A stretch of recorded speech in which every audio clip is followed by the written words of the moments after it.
Hi everyone, Nigel Saunders here. It has been just over a year since I planted my little cedar spirit tree over top of this limestone rock. I placed all kinds of rocks around the roots to hold the roots tight against the limestone rock.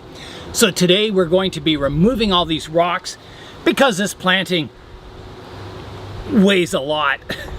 My little cedar spirit tree is a thuja tree, and they're known for growing a good root system. So I hope the roots have grown enough to grip the rock and I can kind of permanently remove all these supporting rocks around it. The reason that I want to remove some of the rocks in the soil today is to see what's going on with the root system down here. What I don't want to have happen is one root kind of takes off and grows really thick and the rest of the roots around the radial root base kind of die off. So I want to grow kind of an equal balanced root system that kind of grows out around the rock. So this is a very exciting moment for me. It's been a year since I planted it, and I want to see what's going on because I totally forget what is underneath all these rocks and soil. So it'll be kind of exciting to see it again. So here we go. I'm going to start by removing the rocks that surround the tree, and then I'll just be left with the soil and all the weeds that I'll have to clean up.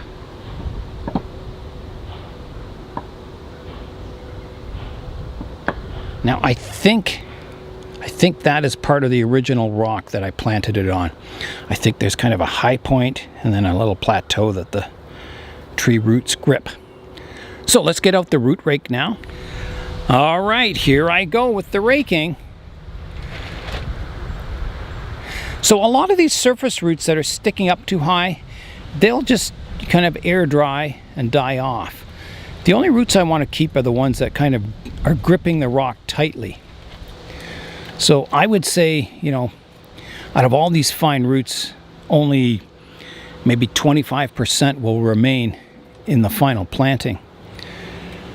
I'm going to get the misting bottle because roots like this, I'm not sure if I'll need them or not, and I don't want them drying out in the sun. I may have to tuck them down into the soil there. All right, time for a little misting.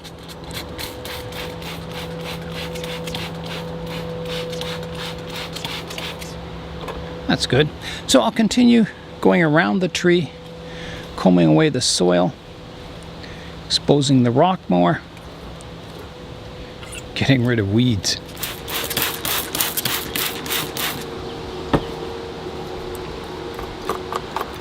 I've got a lot of the roots exposed on the tree now.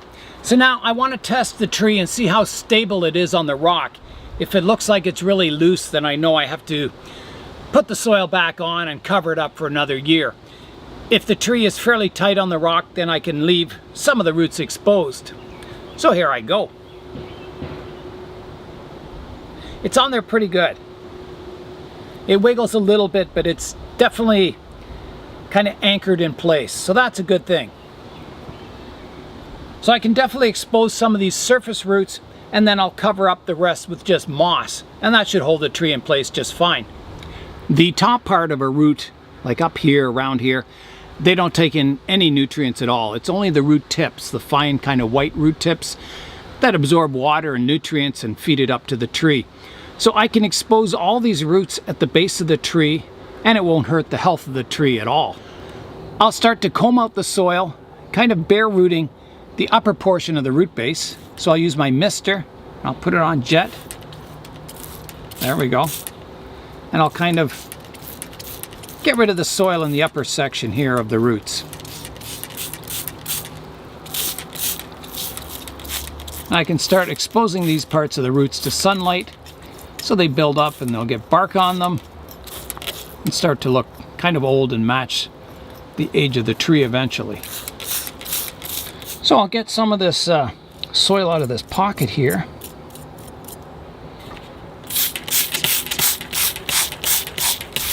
You can see on the root base here, there's a few roots that are a little high, so I may have to push those down with a rock just to keep them in place.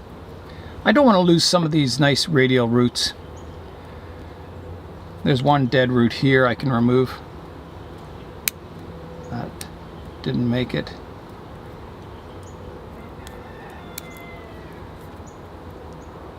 Move some of these root hairs that didn't make it here. There's some roots up here that look like they've dried up. Yeah, they're dead. So I'll get rid of those. And I probably didn't want them going over the edge of the rock here anyway. I kind of want the tree kind of contained in this pocket here.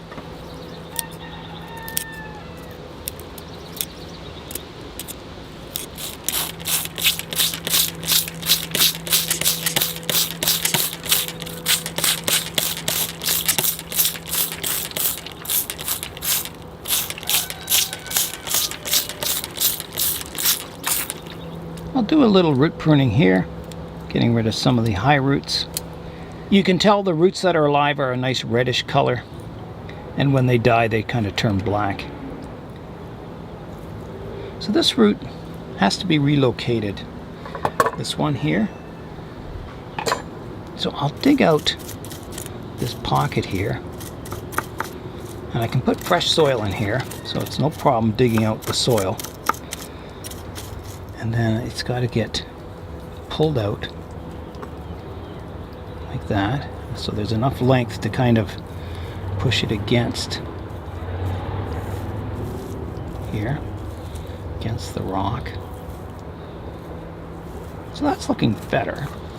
Hopefully there's enough roots kind of growing against the rock that I can maybe prune away some of these ones sticking out into space.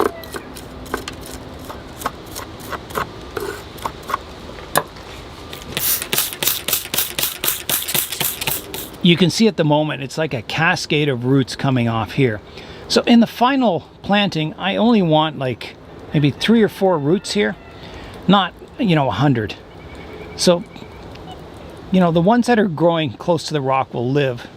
The ones that are sticking out in the air will kind of air prune and die. So ones like this we don't need. Just give it a trim. There's one here sticking out I don't need.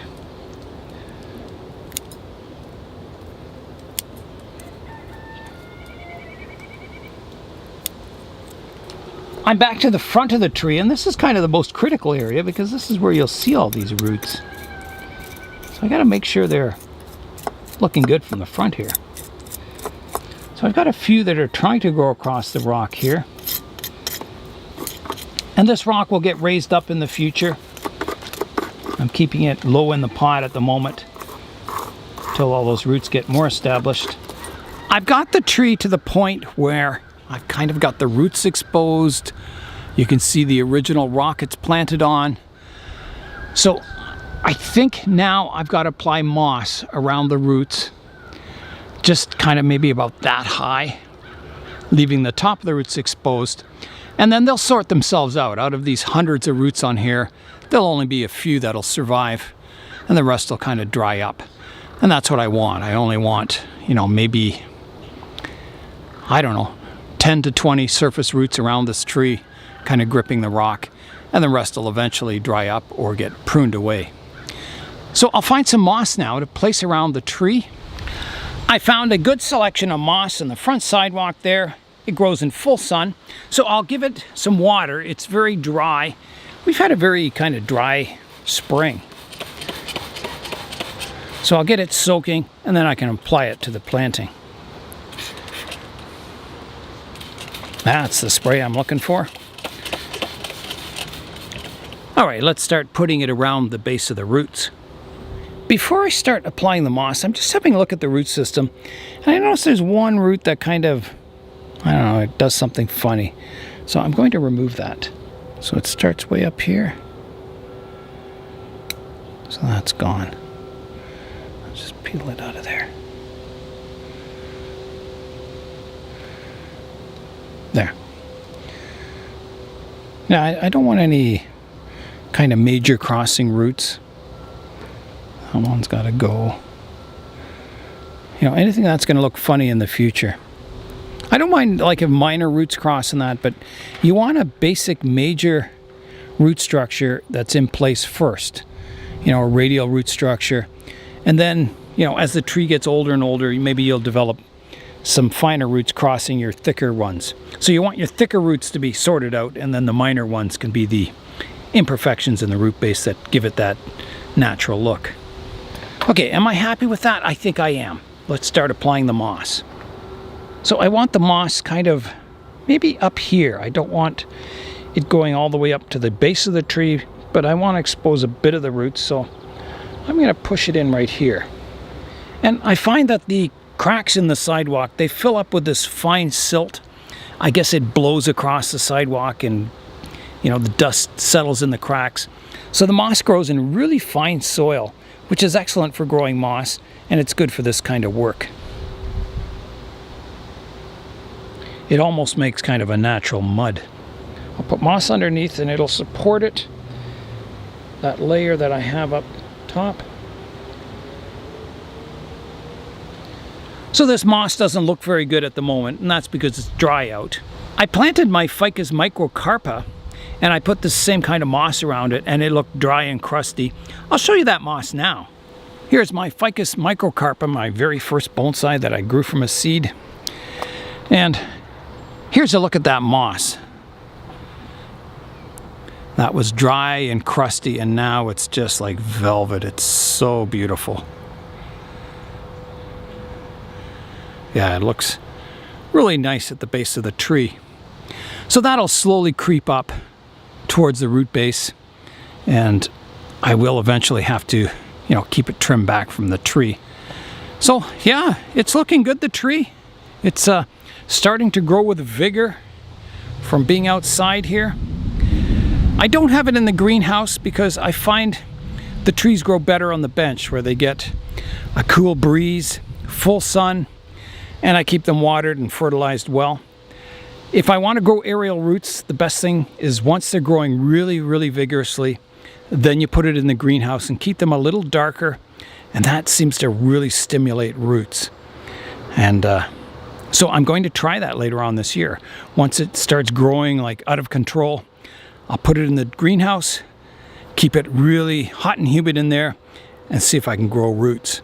And I also keep the soil dry when it's in the greenhouse, so that also stimulates the formation of aerial roots. All right, I'll continue the application of moss around here. There's that root sticking up that I want to keep pressed into against the rock here. So I'll keep that secured in place with the moss, like that. So this is year 2 for the root over rock planting. So I'm already partially exposing the roots. And the next year I'll reveal even more of them until eventually it's just a root over the rock planting. Now I might have to go around the back here, right here, and start applying moss.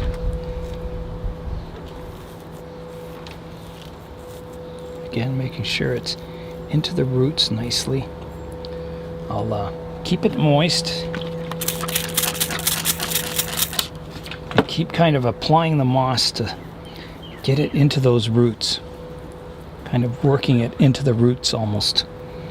This tree is just going to keep getting better and better into the future, so I'm really excited about it. It's starting to get older. It has a lot of character in it already. It doesn't conform to any rules. It's just a cool tree.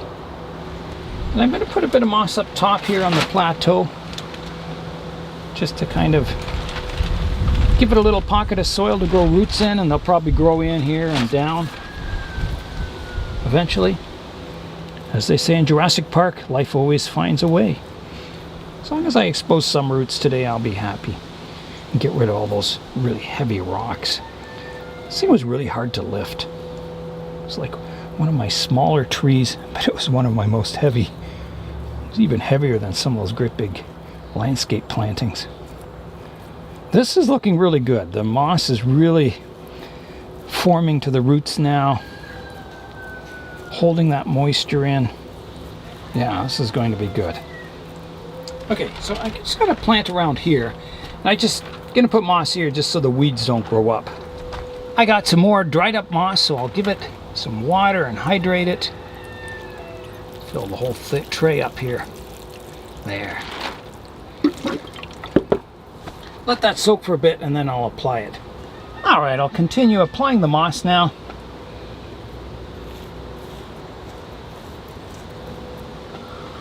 completely covering the soil surface. So hopefully I don't get all these weeds growing in it. I'll probably get such beautiful moss growing on this planting that I won't want to peel it away in the future. It'll be so beautiful looking, but I think the roots will be better though. Someday. Okay, let me just double check, make sure all this moss is nice and pressed against the roots.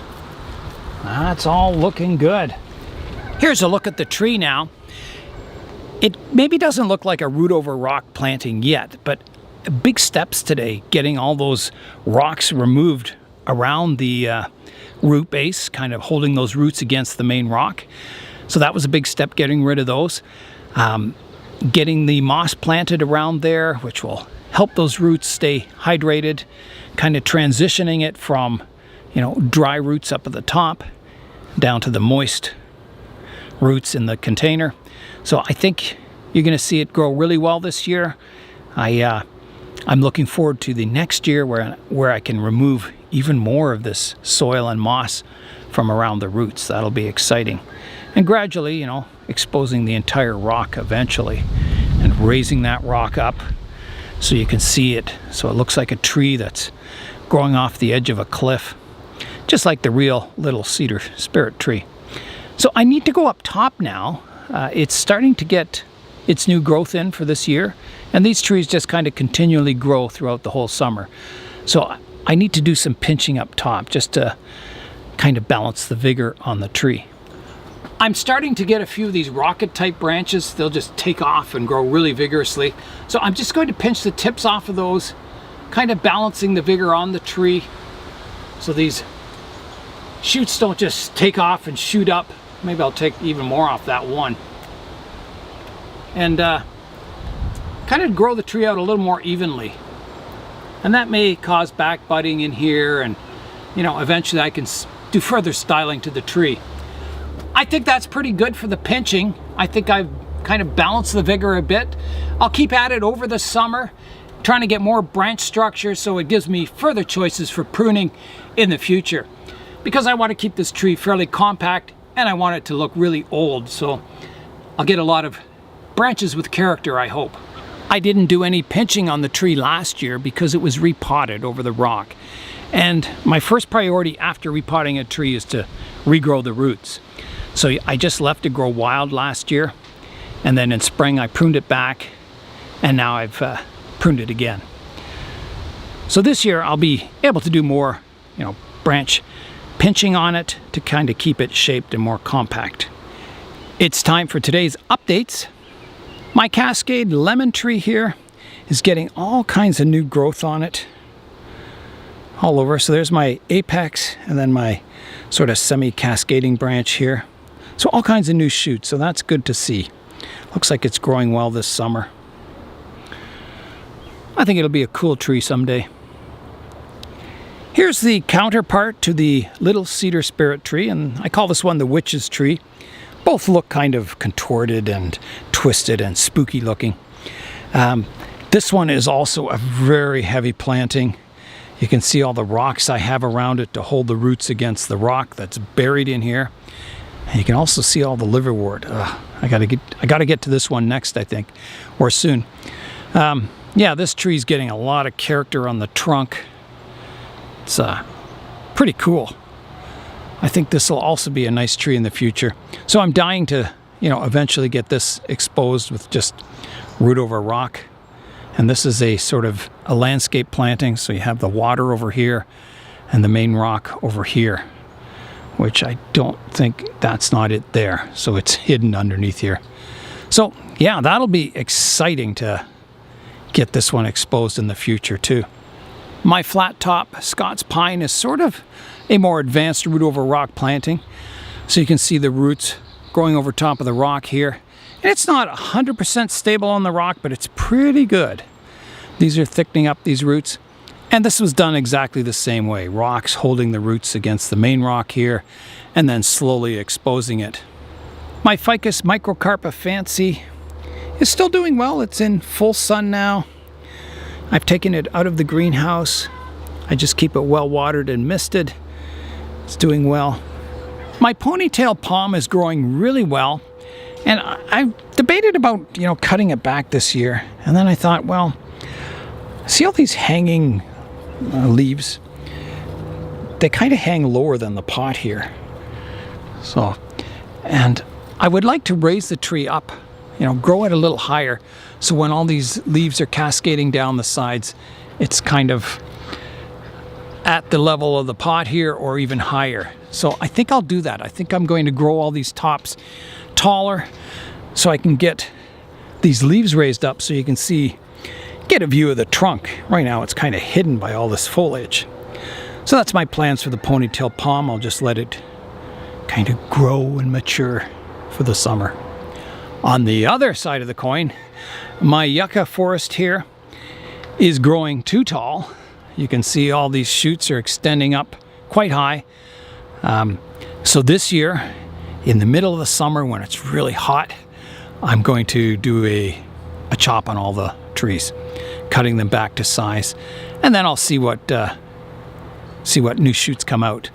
Yeah, sometimes you get new shoots, sometimes you don't. You can see all the previous stubs where I've cut it back and nothing grew in that direction. So here's some really old stubs down here that have healed over completely. I don't know if you can see those. Yeah, so that's due for the big chopping back in the middle of summer this year. So I'm letting it grow now to get it really vigorous to prepare for this operation.